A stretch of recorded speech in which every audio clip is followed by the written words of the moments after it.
मंजिलें नहीं रास्ते बदलते हैं। जगा लो जज्बा जीतने का, किस्मत की लकीरें चाहे बदले न बदले, वक्त ज़रूर बदलते हैं। ये लाइनें लखनऊ की यूपीपीएससी की सेकेंड टॉपर शिवाक्षी दीक्षित के लिए सटीक बैठती हैं, जो 25 साल की उम्र में वहां पहुंच चुकी हैं जहां पहुंचने का सपना करोड़ों देखते हैं। अपनी सक्सेस की कहानी शिवाक्षी दीक्षित ने इमेज टुडे के साथ साझा की है। शिवाक्षी, सबसे पहले तो आपको बहुत सारी ढेर शुभकामनाएं कि आपने इतनी जल्दी इतना बढ़िया सक्सेस पाया है। सबसे पहले आपका जानना चाहूँगी कि शुरुआत कैसे की आपने इस चीज़ की? शुरुआत तो सिलेबस देख के होती है किसी भी एग्ज़ाम की। तो सबसे पहले स्टेजेस ऑफ एग्ज़ाम हमें पता करना चाहिए कि एग्जैक्टली डिमांड क्या है एग्ज़ाम की, और फिर सिलेबस देखना चाहिए। एंड देन फिर मैंने सारे बुक्स, अपनी बुक लिस्ट बनाने की कोशिश करी। तो प्रीवियस ईयर के टॉपर्स जो होते हैं उनकी रेफरेंसेस देख के और कोचिंग के मेंटर्स से पता करके तो अपनी बुक लिस्ट बनाई एंड देन उसी से स्टार्ट किया। अच्छा, बचपन से ही इसी फील्ड में जाने का सपना था या कभी कुछ सोचा कि नहीं कुछ और भी ट्राई करूँगी? नहीं, मेरा करियर ऑप्शन यही था बचपन से, बट ऑब्वियसली बहुत सारे और ऑप्शंस आप एक्सप्लोर करते हो। मुझे बहुत अच्छे कॉलेज में पढ़ने का मौका मिला, तो मैंने सोचा कि और भी चीज़ें मैं देख लूँ एक बार। तो मैंने इंटर्नशिप्स करी, बट अल्टीमेटली यही मुझे लगा कि मेरे एप्टीट्यूड को मैच करता है। अच्छा, जब भी कोई इस फील्ड को ऑप्ट करता है तो उसके पास हमेशा सेकेंडरी ऑप्शन भी होता है कि अगर ठीक है इसमें सक्सेस नहीं मिली तो हम कुछ और चीज़ें सेलेक्ट कर लें। क्या आपके पास भी ऐसी कोई चॉइस थी? ऐसा कोई इमीडिएट बैकअप नहीं था, क्योंकि मेरा फर्स्ट अटेम्प्ट ही था और अभी मैं सिविल सर्विसेज दे ही रही हूँ। बट अगर नहीं होता तो मैंने बीकॉम ऑनर्स किया है और मैं मास्टर्स परस्यू कर रही हूँ कॉमर्स में, तो उसी फील्ड में कॉर्पोरेट में जाती शायद। अच्छा शिवाक्षी, अगर ये नहीं होती तो क्या होती? अभी मैंने सोचा ही नहीं उसके बारे में। आई थिंक बहुत ही सिंगल माइंडेडली बस एक ही चीज़ के बारे में सोचा था। बहुत ही कम उम्र में आपने बहुत जल्दी सफलता हासिल की है, तो आप उनको क्या मैसेज देना चाहेंगे जो अभी शुरुआत कर रहे हैं इस फील्ड में? आई थिंक सबसे बड़ा मैसेज है कि अपना इंटरेस्ट आपको एक्सप्लोर करना चाहिए।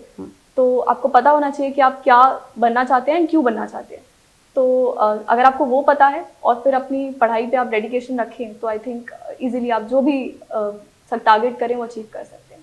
आगे की आपकी क्या तैयारी है? आगे कैसे काम करेंगे आप?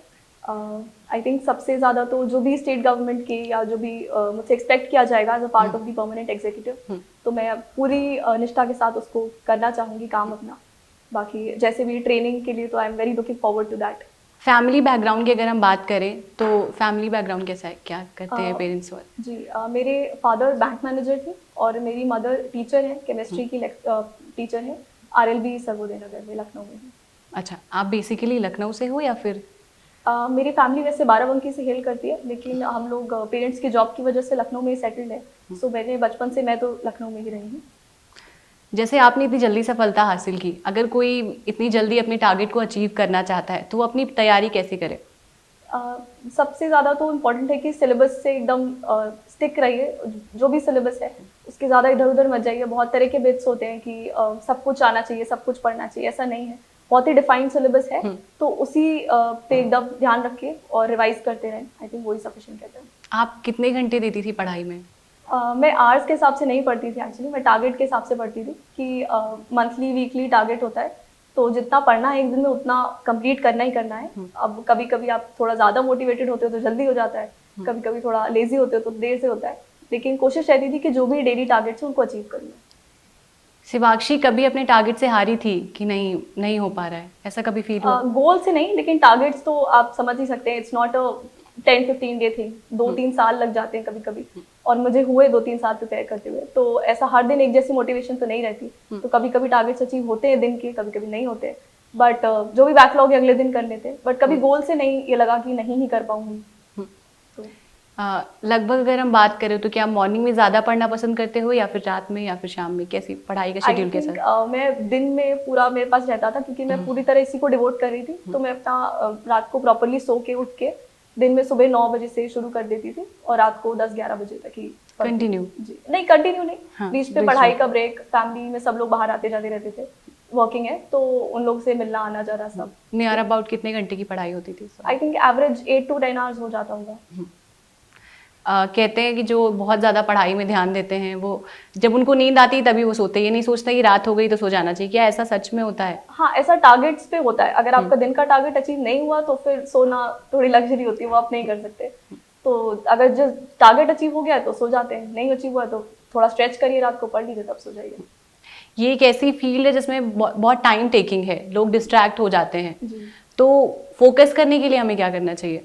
आई थिंक फोकस करने के लिए अपना गोल क्लियर रहना चाहिए, एकदम सिंगल माइंडेड रहिए। पता ही है सबको कि ये थोड़ा सा डिफिकल्ट होता है, टाइम टेकिंग होता है, तो अपने पास वो टाइम लेके चलिए, और जिनके पास टाइम नहीं है वो बैकअप लेके चलिए, कि आप थोड़ा डिस्ट्रैक्ट ना हो कि अरे नहीं हुआ तो क्या करेंगे। तो आई थिंक जिनके पास टाइम है वो अपने को पेशेंट रखें, सबसे ज़्यादा इम्पोर्टेंट है। इस दौरान शिवाक्षी के परिवार वालों का कैसा सपोर्ट था? आई थिंक परिवार वालों का सबसे बड़ा सपोर्ट था, क्योंकि मैंने पूरी प्रिपरेशन घर पे ही रहकर करी है, तो स्पेशली मेरे पेरेंट्स एंड देन सारे फैमिली मेम्बर्स, ब्रदर्स, सिस्टर्स, सभी लोग एक्सटेंडेड फैमिली में भी बहुत ही सपोर्टिव, बहुत एनकरेजिंग रहे। कभी किसी ने ये नहीं कहा कि बहुत लंबी चीज़ है, लड़कियां इतनी दिन नहीं डिवोट करती है, कुछ भी नहीं ऐसा, ना तो जेंडर बायस था घर में कभी भी। और हमारी एजुकेशन को बहुत ज़्यादा इंपॉर्टेंस दी हमारे पेरेंट्स ने, रिलेटिव ने, सब। तो आई थिंक बहुत सपोर्ट था। अच्छा, क्या भाई बहन भी कॉम्पिटिटिव के लिए आगे तैयारी कर रहे हैं या फिर किसी और बैकग्राउंड? भाई बहन मेरी एल्डर सिस्टर है, वो उसने एमटेक किया है बायोटेक्नोलॉजी से, वो उसी फील्ड में आगे काम कर रही है, जॉब कर रही है। और छोटा भाई 12th अभी कंप्लीट कर रहा है, वो लॉ पढ़ना चाहता है आगे। तो हमारे पेरेंट्स ने हमें पूरी आज़ादी दी कि हमें जो पसंद है वो पढ़ें, तो आई थिंक सबको जिसको जो पसंद है वो वही पढ़ेगा आगे। अच्छा, जब सिलेक्शन हुआ तो परिवार वालों का कैसा रिएक्शन था, भाई बहन का कैसा रिएक्शन था? सब लोग बहुत खुश थे, बहुत वेट कर रहे थे। आप बहुत ही लंबा एग्जाम होता है, पूरे 1 साल का होता है, और जब आप एक एक स्टेज क्लियर कर लेते हो तो फिर घर वालों की एक्सपेक्टेशंस भी बढ़ जाती हैं कि शायद हो जाए सिलेक्शन। तो सब लोग वेट ही कर रहे थे रिजल्ट का, तो आ गया तो नेचुरली बहुत अच्छा लगा सबको।